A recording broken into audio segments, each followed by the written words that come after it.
I'm Robin, lay them, and I make music under the alias Common Days. And what got you started in the furry fandom? Oh, yeah, see, this is really embarrassing because, um, I got my start because I noticed that adding the word furry to searches make it better, certain image searches. Yeah. But then I discovered that furry is actually just a lovely fandom and with like lots of queer people, and this is where I discovered that I was queer myself, and I got to explore my like sexuality, gender, and it definitely kept me out of the alt-right pipeline that is prevalent online, so I am infinitely thankful for that. And tell me a bit about your persona. How did you make them? So I actually used to just rock a Pokemon Sona. I used to be a Sylveon, but at some point I decided that I don't want to have a copyrighted character. I want to have my own character. So I I've always really identified with like house cats because you know how they say like cats are like a little bit autistic, and they I swear I identify with cats more than I do humans sometimes. So I decided I must be a house cat, and I like purple. So I have a purple house cat now. I kind of like had an artist friend that I kind of bounce ideas with each other, and then I officially commissioned like a ref sheet. And as they say, the rest is history. Yep. So you mentioned there about creating music. What kind of got you started into the music scene? No, I mean, it definitely started like when I was yeah, I learned piano since I was like 2 or 3 or something like that, really small. It was just like my parents like, throwing stuff on the wall and seeing what stuck, and that definitely stuck. I played piano. I had piano lessons all the way until I'm in like high school, and I still do it as a hobby now. And but I mean, it didn't never really interested me that much, I guess, because I felt like I was just playing songs that other people have written. And I think it was, and then at some point I kind of realized that, wait, I can play my own songs. I don't have to play the songs that other people wrote. And that's, yeah. So I started experimenting with GarageBand on an iPad. And yeah, I just made music. It didn't sound like the best thing in the world, but it's mine. And I was so happy about it. And ever since, it's just been like a way for me to express how I feel. And sometimes I hear songs in my head and I want that to be real. I want to be able to actually hear that in real life. And that's a lot of what drives me to still make music is to get that song out of my head. Wonderful, thank you. And so I understand that you've done some performances as well for like furry events, both in person and online. What's that like? Oh, the first time I did it was horrifying. Actually, both times it was horrifying because they're both like increasing in scale, basically. The first time I ever performed was at Nordic FuzzCon. Uh, I mean, performed as in like under like my alias playing my own songs kind of way. Yeah, exactly. Uh, yeah, because I have actually performed like just as vocals before, but yeah, that was my first time actually as like my own for my own songs. And it was a very small affair because scheduling conflicts meant I think it happened at the same time as the photo shoot. So only my friends showed up. But it was a great, like, it's still a great experience to be able to perform my own songs on stage to other people and to able to like share how I feel with them, really, because like all my songs are about how I feel and my own experiences. So that was yeah, that was fun, but also horrifying because it was my first time. I didn't know what to expect. I have performed in a choir before, but I was hidden among a group of like 100 people, so I felt safe. This one, I was just me and my piano and my guitar, just me. That was special. And after that, I actually somehow got accepted to a furry music festival in Germany. Like, honestly, I still feel surprised that that happened. Like, I can barely believe it. It's called Oral Alliance Festival in like Hanover, Germany, and it was like their first edition. They invite, they accepted me, and I went to perform. Sadly, it was the first and the last edition of it because of some unfortunate mismanagement, but the show itself was still amazing. That doesn't take anything away from the show at all. I guess I just have this drive to really sh share this music with the world. And I know with, like slight tangent, but like, with the artists, there's always like the talk about how you're supposed to make art for yourself and not for other people. And I do believe in that. And I do definitely make music that I like and I want to hear. But at the same time, there's always that little thing in the back of your mind that's like, but I want people to hear it. I don't want to be famous per se, but I also don't want no one to ever hear it, you know? Like this community aspect of it has always been what furry was for me. It's having all these lovely people who are also like queer and neurodivergent and also just unapologetically themselves and love to pretend to be, or sometimes actually are, animal people on the internet. The it's I can't I just can't thank this community enough for helping me find myself, helping me accept my sexuality, and also with uh, like gender. I would never have found out that I'm non-binary without furries, and I don't think I would accept like my autism if it weren't for furries. So I'm just so thankful for everyone who supported me throughout the years in the furry fandom. I think that's a reoccurring thing that I'm hearing a lot is people being thankful for the community and the support that it gives, especially with like LGBT members. Um, like I know, like say when you go to different furry events, there's always an emphasis on gender neutrality, like having gender neutral bathrooms or having Hmm. like pride flags everywhere, and that's a really nice thing to see, especially in today's current uh climate, shall we say. Yeah, it's a bit chaotic, to say the least. So talk me through the songwriting process. How does that evolve over time? Songwriting process. I think for me, it's not been too different actually. First of all, the instrumentation in my songs tend to be quite simple. I'm more of a acoustic musician, not an electric musician. So yeah, it's usually for a lot of songs, there's only like 3 or 4 tracks, just me and my guitar or piano or something like that with some other. Oh, and melodica. Melodica is my favorite instrument. So I feel like I rarely ever write songs so much as songs happen to me.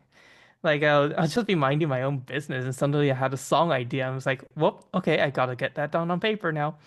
And that's how a song is born. I'll try to elaborate on that idea. I can try different things in software instruments or on the guitar to see like what kind of melody goes well with what kind of chords. But yeah, usually it comes out of my head almost like pre-formed already. Oh, though, and lyrics are always a bottleneck though. And I have to actually try to let myself be inspired to really write those lyrics. And uh,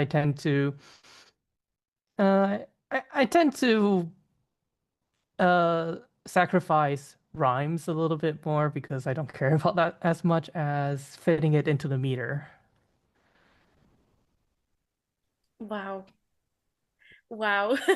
I have no artistic ability at all. Like I listen to a lot of artists and I think this is like for example, there's an Irish artist that I adore called CMAT. Yeah. And I am really enjoying her newest album, Euro Country. And like growing up, I was always surrounded by artists and musicians and stuff. And it's something that I've no skills of myself. So when Hmm. people have this skill, I'm in absolute awe of them? Oh, yeah. Though, yeah, I do wonder how like visual artists get their pieces done because I can also imagine maybe they also see like a scene in their mind and they just want to get the scene out. Just like I hear a song in my head and I want to get the song out. So do you have any like artists that inspire you or would inspire your work per se? Hmm. Um, it's hard to say like if there's which artist explicitly inspired like my music because my music tends to be a little bit varied, so it kind of comes from like all over the place, like from multiple artists. But I would say the artist that kind of helped me like accept like and like set my musical direction, I think would be like I think it's like Andrew Huang because yeah, and Andrew Huang has and is also like a musician who likes to experiment with different genres and like yeah, just try new things in general. And I actually have his book, and in his book he had a section about trying to choose an alias. And the and like he thought about like try trying a different alias for all the genres he makes and or like have trying to have one name encompass everything he makes. And in the end, he actually decided to just use his own name because he decided like, yeah, my things are like varied, and that's my brand. My brand is being varied.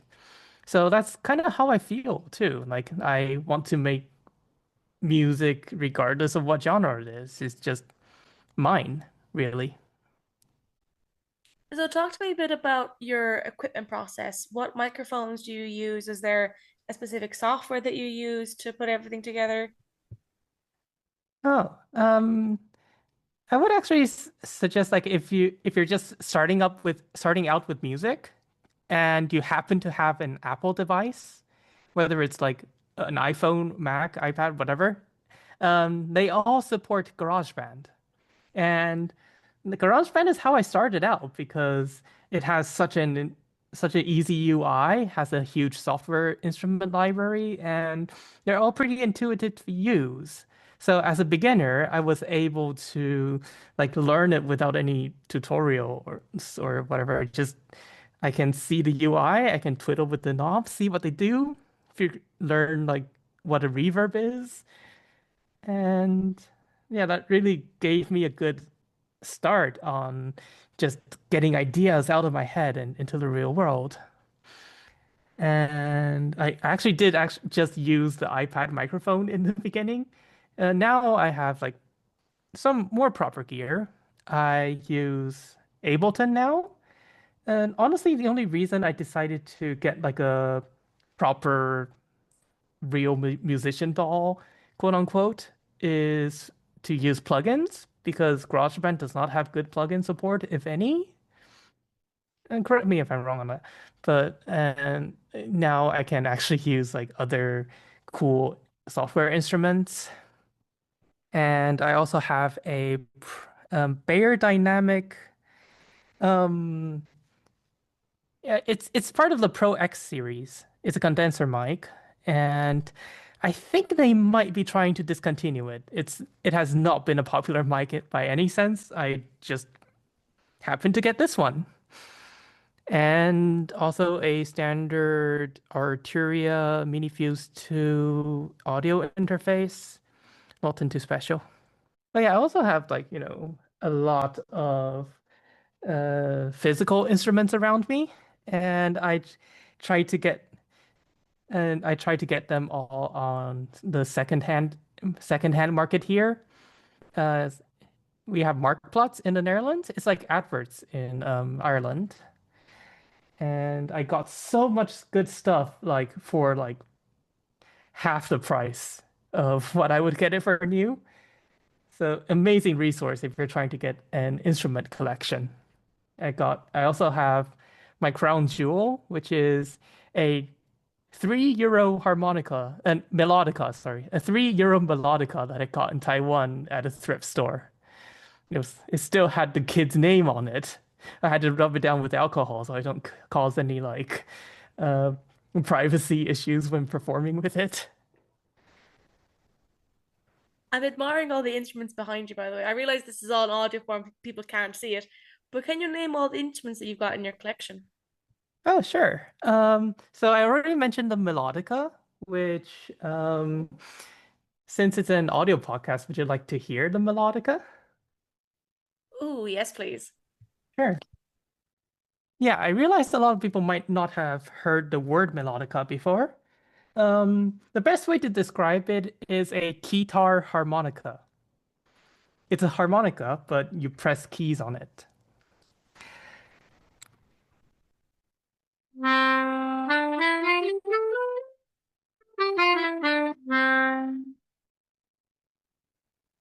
Yeah, it sounds kind of like a harmonica.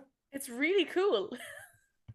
Yeah, and uh, yeah, this is my favorite thing to play. It gives the songs like a little bit of like a childish whimsy, I would say, because it's like kind of, at least in my mind, associated with playing music at a school music classroom. Back there, I also have a like one or two guitars. It's like a semi acoustic guitar, so it can be played directly or also plugged into the computer for recording. I also am a big fan of nylon string guitars. I feel like they have a softer tone. I have a guitar lele, which is a hybrid between a guitar and a ukulele. So just think of a ukulele, but it has 6 strings and is tuned like a guitar. Uh, Also have a normal ukulele. I have a bass guitar, electric violin. I have a little xylophone thing down there. And a recorder. I also love using recorder for like the childhood whimsy sound. I know you're into coding. How did that start? Coding. Yeah. So, I think people get surprised when I mention like I have this I'm a software developer and I also make music. I feel like people don't expect that in the same person, but I feel like in the furry community it is somewhat common for people to like dual class or like triple class even in this kind of thing. Like people are just so creative, in the furries. Yeah, how I got started. Yeah, I've always known that I wanted to work in STEM, but I wasn't sure what. I thought about like, being a physicist or a chemist or something like that. But in fourth grade, my school had this like summer camp event where we can learn to use the Lego Mindstorms NXT robot. And my and I really wanted to join that summer camp, but my mom said the summer camp costs the same as just getting the robot. So they got me one and said, try and figure it out on your own. So I did. And part part of building the robot is also programming it to do what you actually wanted to do, to react to sensors, to do movements. And I found that part to be infinitely more interesting than building like the robotic stuff. So I decided to take some computer lessons at like some external schools. I started with C, and a fun thing, like I was like either 12 or 13 when I learned C, and the computer school actually didn't want to accept me because they're like, why are you sending a kid here? But my parents are like, we're paying for this. They're going, so okay. So I got to learn C, and after I learned C, I learned Java, and Java ended up being the one that I actually use for work right now. So that was a great happenstance. That's really cool, like how it's just kind of been always in the background of your life, really. Yeah, and I feel like a lot of stuff in my life has always been like kind of like an accident. Like I happened to like learn the robot thing and learn programming from it. And I also learned German, which ended up being useful because I moved to Germany to study. Because I think yeah, Germany was the I think possibly the only EU country that offers tuition-free study to people outside the EU. So yeah, and I didn't know that when I chose to learn German. So that was a great coincidence that worked out. But before you go, if you could let people know where they can find you online. Sure. You can find me on SoundCloud at soundcloud.com/common days. And I also have a personal website at robinsyl.dev.dev. Fantastic. Thank you so, so much for coming on to Furry Trash. It's been an absolute blast. And I've learned so much more about making music and being involved in the process, something I would have known nothing about if only for yourself. So thank you for teaching me Yeah, something today.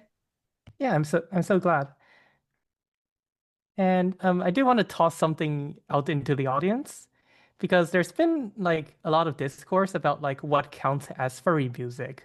Some people say it has to be music that is written about the furry fandom, and some people say it just has to be a furry who happened to write it. That counts as furry music. So what do you think? Just throwing that idea out there.